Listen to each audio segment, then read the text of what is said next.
लोक जास्त वाढले समाजात, त्याच्यामुळे सज्जनांना त्याचा त्रास होतो. बुद्धदया गायी पशूंचे पालन, ताठलेल्या जीवन वनामध्ये बारामंदा शांती रूपेण हे कोणाचा वाईट वाढले महत्व वडिलांचे. उत्तमाची गती तो एक पावेल, उत्तम केलं जीवन पावणे.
एक मालिका खूप चांगली, नावच खूप चांगलं माझ्या नावाची असल्या मालिका जर मागल्या पाहत असतं तर लेकरांवर कोणते संस्कार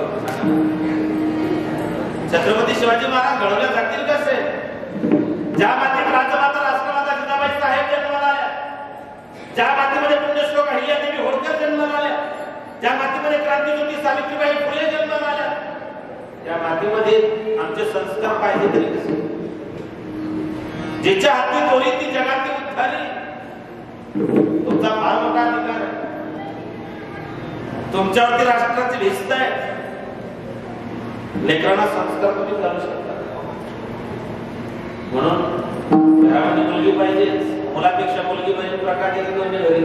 पण सध्या प्रत्येकाला वंशाचा दिवा पाहिजे. दिवा हा दिवा कधी भडका जाईल त्याचा भरोसा नाही. दिव्यांच्या नादी लागू नका. आपल्या पंचायतमध्ये तुम्ही दिवाळीला किती दिवे लावले तरी पंथी लावल्याशिवाय दिवाळी साजरी होत नाही. बुंदेलखंड के हर पड़ोस हमने सुनी कहानी थी, खूब लड़ी मर्दानी महतो झांसी वाली रानी थी. जिजाऊ तुम्ही नसता तो नसते दिसते मंदिरांचे कळस. मला वाटतं मारुतीरायाच्या मंदिराची प्रतिष्ठा नाही. जिजाऊ तुम्ही नसता तो नसते दिसते मंदिरांचे कळस. नसते दिसते मंदिरांचे कळस. नसते दिसते अंगणामध्ये तुळस. तुमच्या पैकीच कोणी राजमाता राष्ट्रमाता जिजाबाई साहेब आहेत. भगिनी निवेदिता, पी.टी. उषा, कर्नल मल्लेश्वरी, श्रीमती इंदिरा गांधी, लता मंगेशकर, सायना नेहवाल, दीपिका कुमारी. किती नाम सांगतो का? पण लोकांना मुलगी चालतच नाही. अजिबात नाही. मुलींची संख्या घटत चालली. शासन जाहिरात देत आहे, बेटी बचाओ बेटी पढाओ. लेख वाचवा लेख शिकवा. अरे कोणत्या मायबापाला वाटतं पोरीला घरात मारावी, तिची भ्रूणहत्या करावी, तिचा गर्भपात करावा, तिला मारून टाकावं. एवढे निर्दयी मायबाप अजून महाराष्ट्रात जन्माला आले नाही. शासन सांगतं बेटी बचाओ बेटी पढाओ, लेख वाचवा लेख शिकवा. शासनाला म्हणावं आम्ही पोरगी जन्माला घालू, आम्ही पोरीला वाचू, फक्त तुम्ही आम्हाला एक गॅरंटी द्या. मुलगी जन्माला आली, 18 वर्षांची झाली, तिचं शिक्षण झालं, तिचे लाड पुरवले गेले, 18 वर्षांची झाली आणि ती एक दिवशी बापाच्या घरातून पळून गेली आणि तिने बापाच्या विरोधात जाऊन रजिस्टर लग्न केलं, तर शासनाला म्हणावं जोपर्यंत मुलीच्या रजिस्टर लग्नाच्या फॉर्म वरती तिच्या मायबापाच्या संमतीच्या सह्या होत नाही तोपर्यंत तुम्ही तिचं लग्न मान्य करू नका. आम्ही आजही मुली जन्माला घालायला तयार. कायदा आणि नंतर कायदा काढवा असतो म्हणतात. एक लक्षात ठेवा, माझ्या बहिणी नसते, माझ्या वयाच्या मला माझ्या बहिणीसारखे, माझ्यापेक्षा मोठ्या तर माझ्या आईसारखे. तुमचे सगळे लाड तुमचा बाप स्वप्न पाहतो, माझे ऐकत नाही, पण मी लग्न लागेल आदिनाथ मंगल करायला. बापाला इच्छा असते मला माझ्या पोरीचं लग्न मोठ्या धुमधडाक्यात करायचं. बाप सगळ्यात जास्त चिंता करतो तो फक्त पोरीच्या सोबत. तुमचे सगळे लाभ तुमचा बाप करतो. बऱ्याच वेळा त्याला बायकोचं ऐकावं लागतं, पोरीचे जाते जास्त डोक्यात घेऊ नका, लाड करू नका. तो एक शब्द सुद्धा तुमच्या लग्नासाठी तो स्वतःचा जीव गहाण ठेवायला तयार असतो. आमचा बाप आम्हाला कधीच रडताना दिसत नाही. घर बायको आणि मुलं यांना जगवण्यासाठी बाप होतो वेळा पिसा. घर बायको आणि मुलं, मुलाचं ऍडमिशन जवळ आलेलं असताना बापाकडे पैसे नसावे, मुलीचं लग्न ठरलेलं असताना बापाच्या जवळ पैसे नसावे, घरात बायकोचा आदर पण असावा, बायको बापाजवळ पैसे नसावे. घर बायको आणि मुलं यांना जगवण्यासाठी बाप होतो वेळा पिसा. एका एका पैशासाठी. आमचा बाप आम्हाला कधीच रडताना दिसत नाही. याचा अर्थ तो रडत नाही असं कधीच नाही.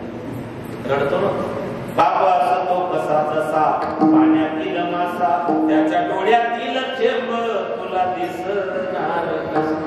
मासा पाण्यात रडला तरी पाण्यामध्ये दिसत नाही. आमचा बाप आम्हाला जीवनात कधीच रडताना दिसत नाही. आमचा बाप उभ्या आयुष्याचे अश्रू एका दिवसासाठी साठवून ठेवतो. कोणत्या दिवसासाठी? बाप साठवे तो अश्रू फक्त एका क्षणासाठी. जन्मभराचे रडतो लेक जाताना सासरी. बाप किती निष्ठुर असू द्या, निर्दयी असू द्या, पासाक हृदय असू द्या, त्याला जीवनात 2 वेळा रडावं लागतं. एकदा जेव्हा त्याची मुलगी त्याचं घर सोडून सासरी जायला निघते तेव्हा, आणि दुसऱ्यांदा जेव्हा त्याचाच मुलगा त्याला त्याच्या घरातून घराच्या बाहेर उचलवतो तेव्हा. तुमच्या लग्नाच्या दिवशी तुमचा बाप सगळ्यांच्या पाया पडतो.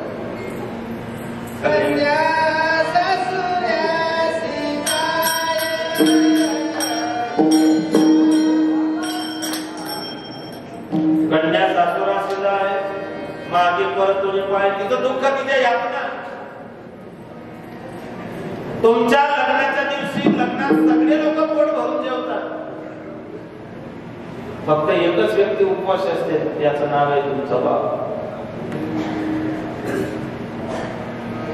लग्न लागलं सगळ्यांच्या पाया पडतो, पोरीला निरोप देताना बापाची काय मजा आहे की बाप पोरीच्या नजरला नजर बापाने त्या पोरीच्या सासूजवळ यावर हात जोडावे. विहीन बाई विनंती करीतो पदरात जाऊ आम्हाला लेक समजूनी तिला वाकोले माया वागला. बाप विनंती करतोय काळजाचा तुकडा दिला मी, काळजाचा तुकडा दिला मी, हुर वाटे मना लेक समजूनी तिला वाकोले माया वागला. खिशाचा पेन देताना माणूस चार वेळा विचार करतो.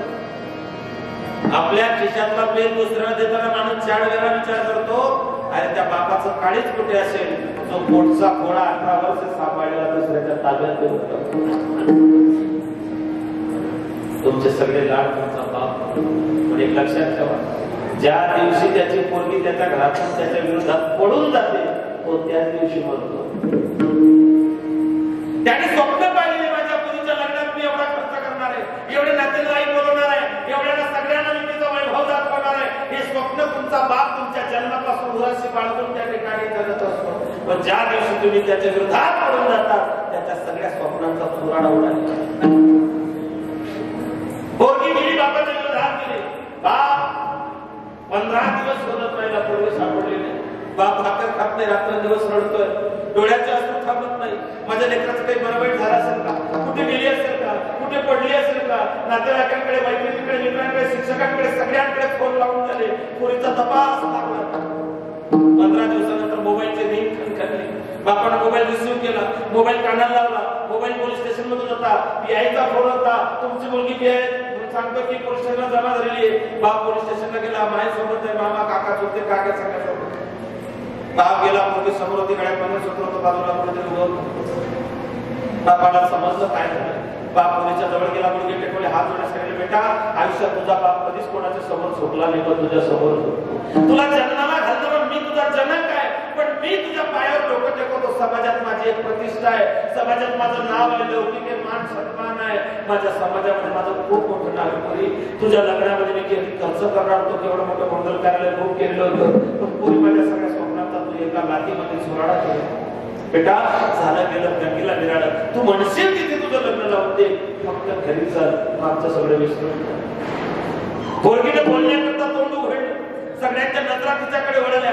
पोरगी काय सांगते म्हणून सगळ्यांचे कान उत्सुकलेले आणि पोरीने सांगायला सुरुवात केलं, साहेब या माणसाला मी ओळखत नाही, याचा माझा काही संबंध नाही.